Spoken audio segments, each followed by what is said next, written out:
Greetings and aloha, what's going on? It's Mike from livemyassoff.com.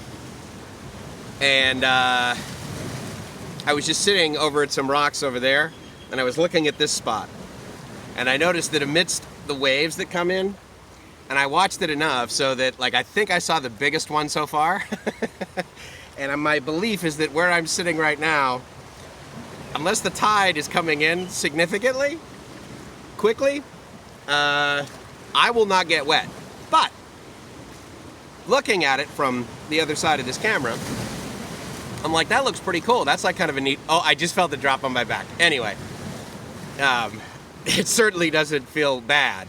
It is warm. I was doing this with my hat on, Mom, but if I do, you really can't see my face because the sun is like over there. I'll tell you what, I'll do this. How's that? And even though I'm not really a hat backwards guy, wanted to do a live stream from here, but I'm getting like isn't that great? Like half signal basically on H+, and so basically it's like 3G kind of thing, which makes sense. I mean, I'm here, right? Like, I mean, this is between me and probably some tower, and it just looks spectacular. And then I walked all the way down from the other end of that beach, basically where the umbrellas end.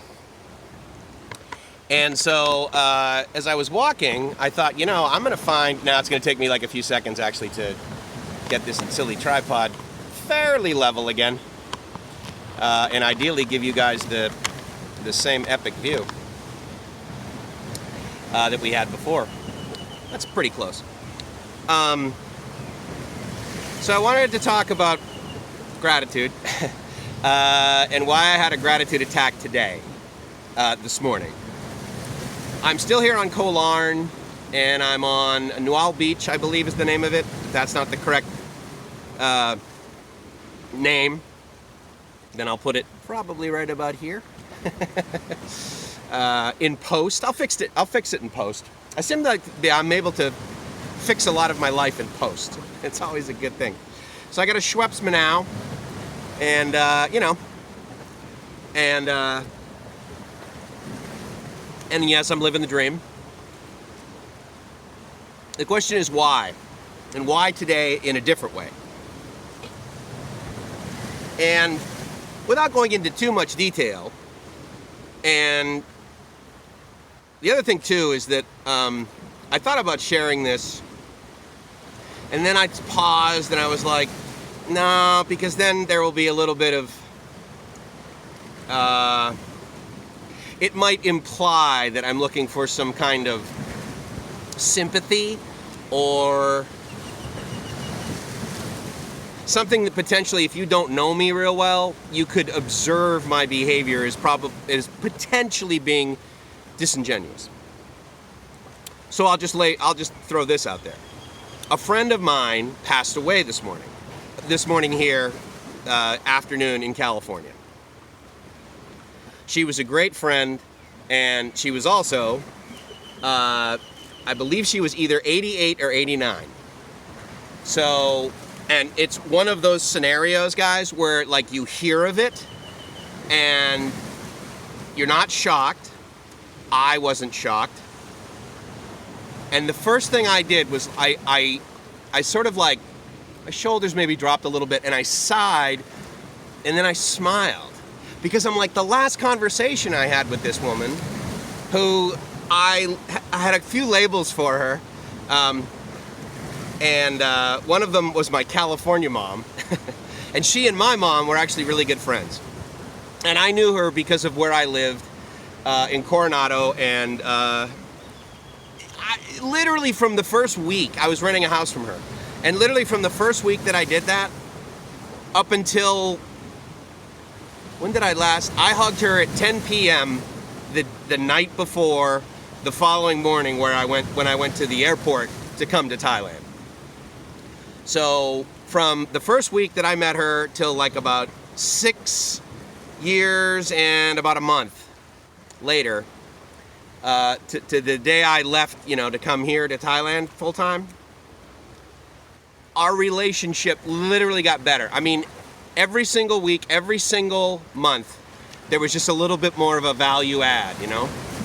And I like to think that it was because I contributed to it, but, you know, quite frankly, I'm going to blame her for all of the happiness in our relationship. She was amazing. And I don't remember exactly. I know that her birthday was usually right after the time that I would leave for my trips to Thailand in December. And there was one year where she would have a birthday party in December, and Gracie and I were actually there in San Diego. So we were there to sort of experience her birthday party, which was really great.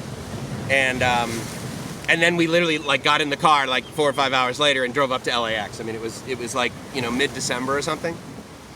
Anyway, one of the greatest things that to give you an idea of like how cool she was. I mean, this may not label it that way for you, but it was one of the things that made me smile as I thought about her and all of the sort of interesting interactions that we had when I was back there.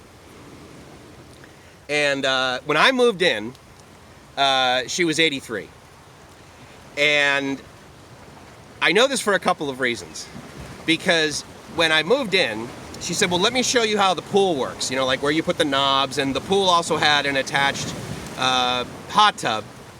And so therefore you had to move levers a certain way so that it would just, you know, recirculate that water through this big, you know, heat exchanger, right? So that you could get the water up to like, you know, 99, 100 degrees or whatever is your more favorite hot water jacuzzi type temperature, right? She said, so you do this and whatever. She said, but if you do it this way and do it all this way, then it heats the entire pool. And she goes, but sometimes I like to do that. And I look down and I'm like, well, what are the numbers? She goes, well, that's 83 degrees. And I said, oh, is that the temperature of the pool right now? She goes, yeah. She goes, I keep it at 83 because I'm 80 effing 3 years old. And so here was an interesting thing. Between her and I, she would say the whole word. But between other people, she would say effing. And they would be like, what's the effing stand for? Like she's going to say a really bad word. And she would be like, fun-loving. I'm 80 fun-loving 3. And every year I would give her a hug. I would wish her happy birthday. Sometimes I'd give her a card. Traditionally, I would be sending her postcards from over here. And then, you know, like about a month later, I would come back and see her. And you know, we would discuss and have great conversations. And then she'd be like, well, I'm 80 effing 4. And trust me, she would say the whole thing. And we would laugh about that and another 100 things. And it was interesting when I got the message this morning, because it came into my phone at 4 a.m. our time here. And the interesting thing about it is that it came in from her phone, you know? And I was like, well, that makes sense. I'm like, you know, her son, who is a great guy, and her 2 daughters, who I had the honor of getting to know them all. And they made me feel, I mean, I was an adopted son to some degree. At least they made me feel that way several times. And, you know, so I blame them for some of that happiness as well. And, anyway, I reflected back, or anyway, so the message comes in on the phone. And she had a couple of bouts, you know, where like an ambulance had to come and take her to the hospital. And then, you know, she had like one of these, I think they call it like a mini stroke, but essentially there's no like, lingering palsy or anything. I can't remember what they're called, but regardless, it's like these mini strokes, and so the person gets a little bit delusional. Sometimes they're even referred to as like acute migraine, headache attacks, or whatever. So she was in the hospital a couple times for that. She had a pacemaker, and but man, she had so much energy in her soul, even though her body was physically wearing out. I mean, that's the way God plans it, right? I mean, you're born and you don't have a whole lot of thing going on, and then you kind of figure out that coordination thing, and then you're like, wait a minute, these 4 limbs, I can actually transport myself only using the 2 bottom ones. This changes everything. And then you learn how to use these muscles in combination with these muscles, and ideally as you get older and older, what comes out of here is a little bit more appropriate. and and then people label you as being mature. And that's the trajectory, right? And then through these, ideally, you have a whole lot of learning. And she was a teacher. And she was one of those teachers that she described it as being this way at first. And I thought, okay, yeah, that's kind of cool. But then I experienced it afterwards. She said, I have students contacting me, in their teens. And I'm like, okay, sure, grade school, junior high. You're like, hey, so thanks a lot. In their 20s, in their 30s, in their 40s, in their 50s, in their 60s. Saying, like, they were friends of hers. And I was like, wow, that's, like, really neat. And then those people would, like, stop by the house. And I'm like, holy God. Like, she wasn't, BSing me. Now, to be fair, like, I didn't really think she was. But I was like, okay, I mean, grain of salt, right? I'm like, okay, yeah, they come. No, I mean, these people, like, swung by our house, and they hugged with her, they had drinks with her, they hung out. And I was just one of the... I would have to say that she impacted the lives of easily 10,000 people in a positive way. Easily. Where we lived in Coronado, which is it's an isthmus technically, but basically it's an island right off the coast of, just across the San Diego Bay. So it's San Diego, and it's physically attached to Imperial Beach. But the point is, everyone refers to it as an island, and you live on the island, and so many people knew her there, and they didn't just like know her, they like loved her and loved knowing her, and so I move in, right, and we're getting to know each other, and you do the infamous, hey Mike, how you doing? And it might not shock you that the majority of the time my response was, oh my God, I'm living the dream. And so I would submit that if I didn't say that to her, she'd be like, is everything okay? She got to meet Gracie, and Gracie got to make meals for her and take them up to her, which was a real honor that Gracie and I as a couple, basically Gracie, but the point is that our team provided her with meals. And sometimes quite regularly, to the point where Miriam's like, she told this to me, sorry, yeah, I didn't really mean to say her name, but that's okay. Maybe I'll edit it in post, maybe not. It doesn't really matter what her name is.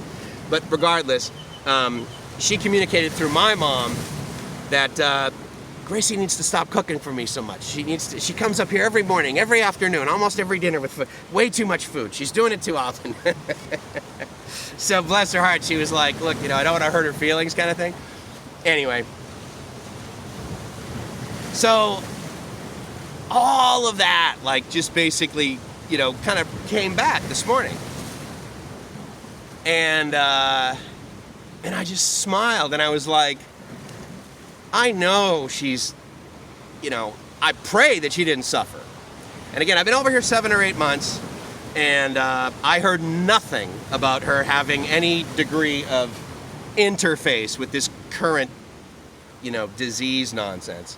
So I'm pretty confident that she didn't get this and then die of some currently related infection. I really don't want to know exactly how she passed, because in my mind, the way I believe she passed was laying down in her bed, having one final smile, and then just not waking up. And and because regardless of how else it happened, the result is the same. She is no longer physically, available to me. And she called me on my birthday this year. I would send her postcards. The downside is that recently, because of the way postcards get from Thailand to the United States, I believe, at least up until maybe the last one that I sent, they were going to take like 2.5 months because they were going by boat. And this last one, I believe, that I sent from Koh Samui, the guy's like, oh, no, it's going by air, go by plane. And the cost was, what I'm more used to. And so I'm like, well, cool. From there, like, usually it would take about 2 weeks to get to her. So my selfish fantasy, right, is that she, like, got this postcard ideally before she passed away. And if she didn't, that's okay, because I didn't send postcards to get the recognition. And I know I sent it, and I know that it was on its way, and I know that it'll eventually get there, and there's a high likelihood that her son and 2 daughters that mean a lot to me will potentially see it, and maybe they'll smile. Maybe not, but they probably will.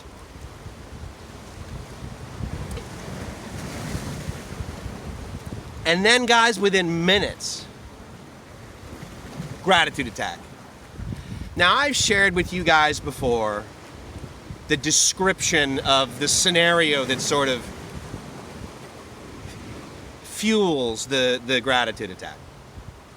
And a lot of times I describe that foundation as being like, I got to wake up this morning. And I got to wake up to this. Like, I get another day.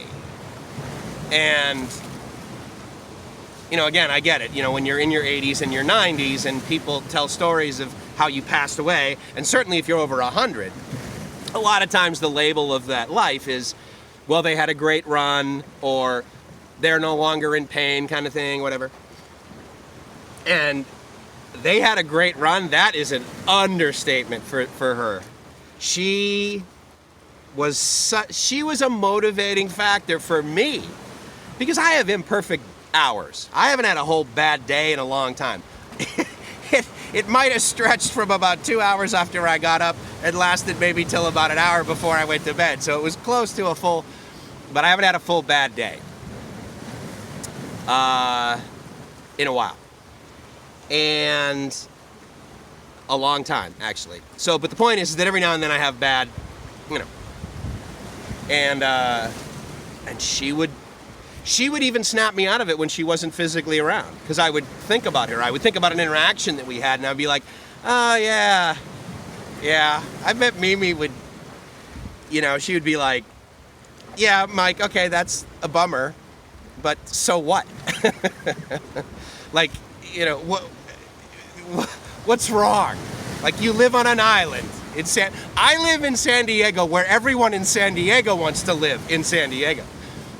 She would probably come by with that, and anyway.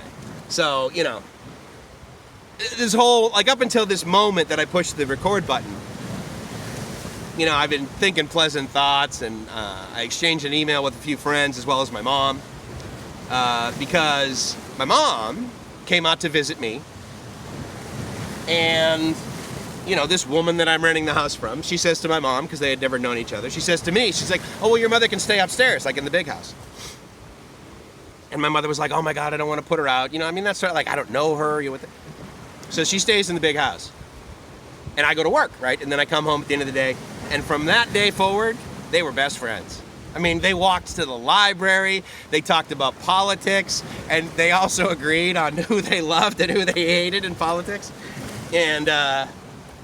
And loved being able to exchange opinions about that, and laugh, for hours. And so that made me feel good too, because it was like, anything I can do to make my mom happy, right? And I essentially had to do nothing other than, hey, why don't you come and hang out with my landlord, How often does that statement, hi Mom, why don't you come go hang out with my landlord? How often does that result in, a wonderful friendship between 2 women? And that happened too. And so it was like, okay, I get one more day. And she didn't get one more day. But up until that day, like, she made the most of every day. And that's all I'm trying to do anyway, because at some point, like, I'm not going to get one more day. And, my biggest wish is that on that day, that Gracie and her daughter are able to say, okay, he passed away. That's the way the universe planned it. But it was great up until this point, and I'm trying to plan to, be able to leave them with the ability to not have a worse life. Let's just say that after I'm gone. And, one could argue that now that I'm around, their life is not bad either. But that's, just ask me. That's my opinion.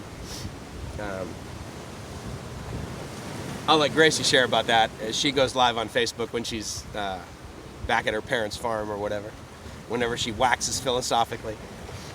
Although she, I think she would say that, no, you're basically the guy, you're the one who talks about gratitude. I asked her one time, I said, so how would you describe my YouTube channel? Like, what do you think it's about? She's like, I talk about gratitude a lot. And I'm like,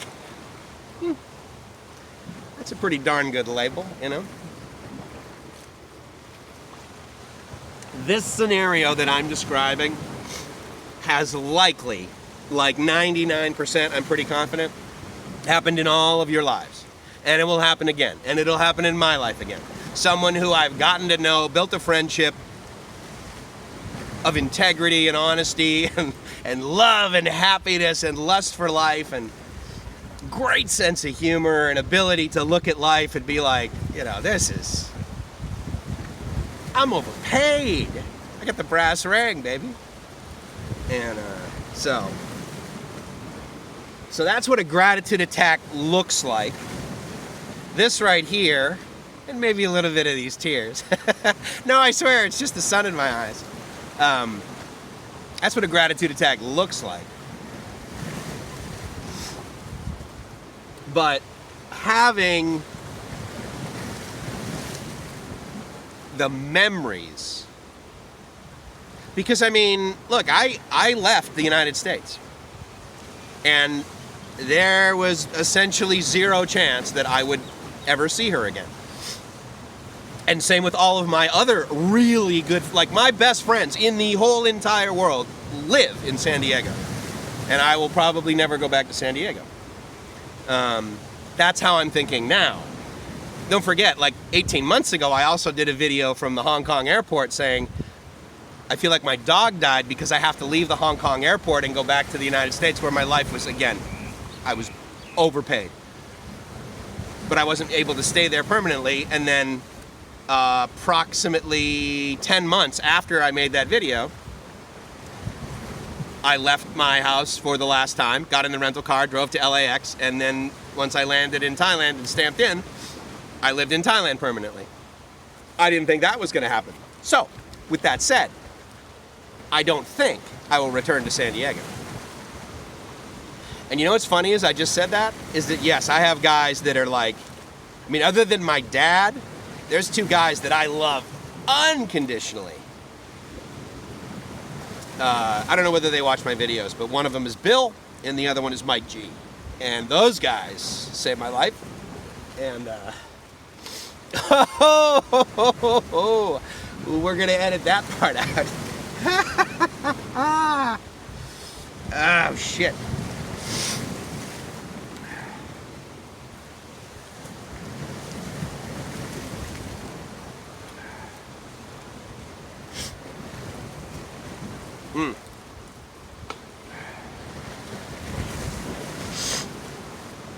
Oh, it's not coming, and I don't have Kleenex.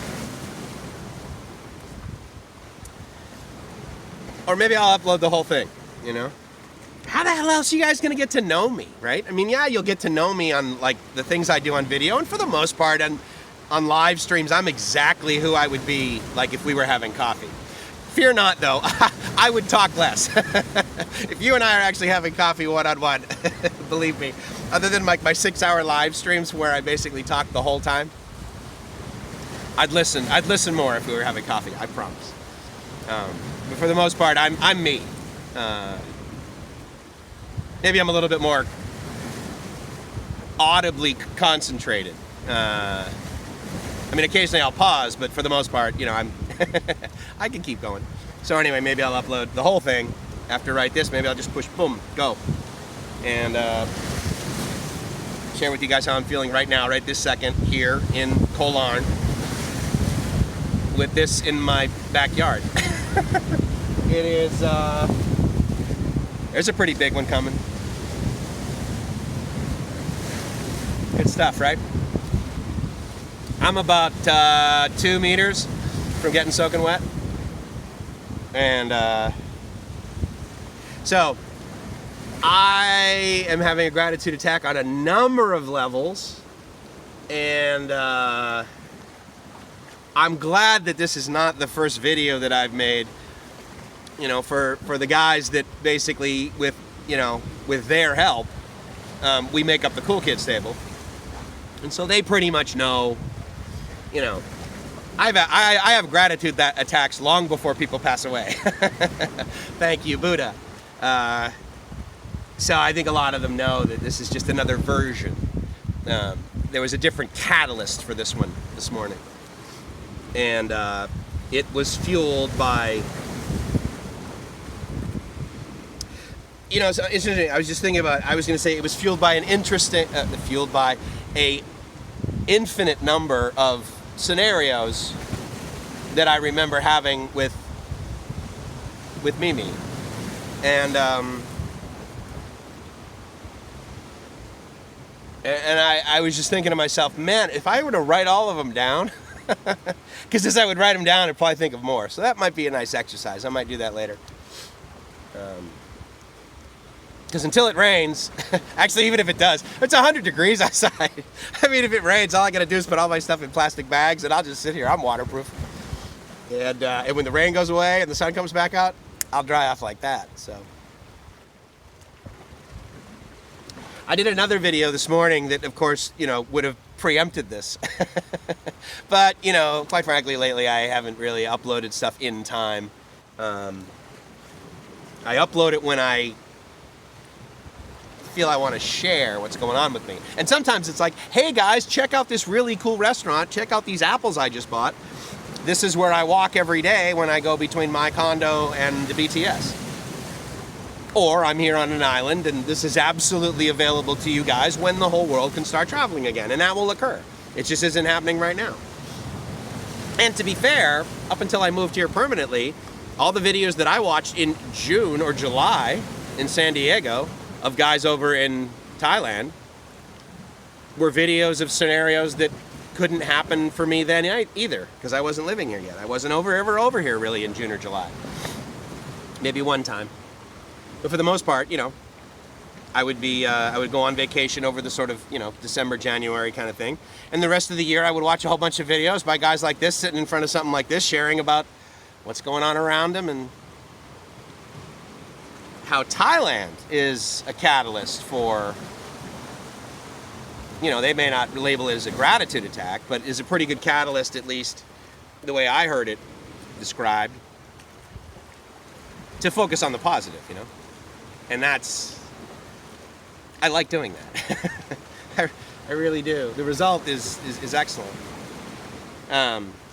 Anyway, okay, well, so I feel like I'm at a stopping point, so I just wanted to get that shared, quite frankly, and let you guys know, let everyone know that every single one of you that sends me a message or sends me, a contribution or whatever, or gives me a thumbs up, or, we've been doing this long enough, guys, where we have inside jokes, right? Like, I'm walking the other day, and Hike says to me, he's like, oh, well, yeah, you're white, so you're walking. And that's an inside joke, because you guys have heard me tell the story about how Gracie, said, well, yeah, white people like to walk. So we got inside jokes now as part of the Cool Kids table, and again, that's what makes it that, right? Not because I showed up. Ooh, that sounded like a really close one. I was like, oh, here's where this video gets completely ruined because my phone gets trashed. But anyway, just sharing a little bit about what's going on in my life, along with a whole lot of Thailand that's, going to be available. I don't know when, and, neither do any of us. No one does. But it's not going to be unavailable forever. That's the point. Orville and Wilbur didn't invent that transportation system for there to be less usage of it, in the next decade. Yeah, we're slumping right now, but... So, anyway, it's Mike's from livemyassoff.com saying, I hope you're living the dream, because if you're not living the dream, then maybe what you need to do is write down that list of all those cool things that happened over the course of a friendship that you've had with someone who's either passed away or is still alive. And I bet that would make you feel good. I bet it's going to make me feel good. Thanks a lot for watching. I love you guys. Ciao.